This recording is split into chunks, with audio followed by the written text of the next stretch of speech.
ತುಳಸಿಯವರೇ, ಆ ಬೆಳದಿಂಗಳು ಕೊಡೋ ಚಂದ್ರಂಗೆ ಅಲಂಕಾರದ ಅವಶ್ಯಕತೆ ಇಲ್ಲ ಅಲ್ವಾ? ಹಾಗೂ ಒಂದು ವೇಳೆ ಅಪ್ಪಿ ತಪ್ಪಿ ಅಲಂಕಾರ ಮಾಡಿದ್ವಿ ಅನ್ಕೊಳ್ಳಿ, ಆಗ ಆ ಚಂದ್ರ ಹೇಗೆ ಕಾಣ್ಬೋದು ಗೊತ್ತಾ? ಹೇಗೆ? ನಿಮ್ಮ ಹಾಗೆ.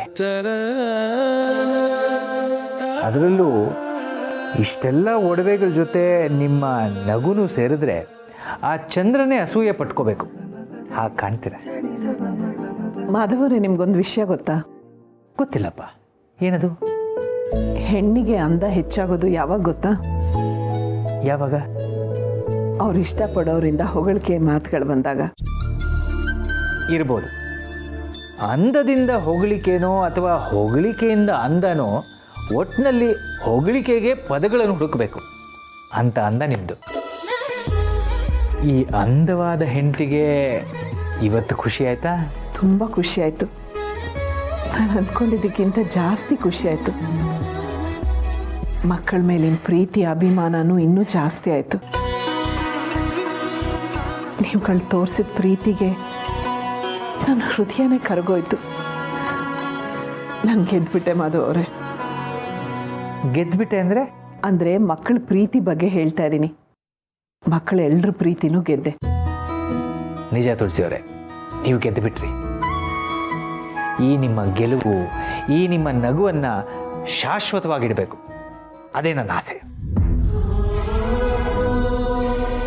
ನನ್ನ ಆಸೆನೂ ಅದೇ ಮಾಧವ್ ಅವರೇ. ನನ್ನ ಗೆಲುವು ಶಾಶ್ವತವಾಗಿರಬೇಕು. ಇಂಥ ಮುದ್ದಾದ ಕುಟುಂಬನ ಶಾರ್ವರಿ ನಾಶ ಮಾಡ್ತೀನಿ ಅಂತ ಹೊರಟಿದ್ದಾಳೆ. ಅದಕ್ಕೆ ನಾನು ಅವಕಾಶ ಕೊಡಬಾರ್ದು. ಆದಷ್ಟು ಬೇಗ ಅವಳ ವಿಷಯನ ನಿಮಗೆಲ್ಲ ತಿಳಿಸ್ಬೇಕು. ಆ ದಿನ ಯಾವತ್ತು ಬರುತ್ತೆ ಅಂತ ಕಾಯ್ತಾ ಇದ್ದೀನಿ. ಸಾಧ್ಯವಾದರೆ ನಾಳೆನೇ.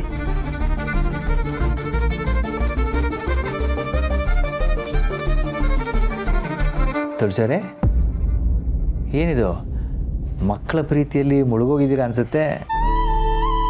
ಗೊತ್ತಾಯ್ತು, ನಿಮಗೂ ಆಯಾಸ ಆಗಿರುತ್ತೆ. ಬೇಗ ಮಲ್ಕೊಳ್ಳಿ.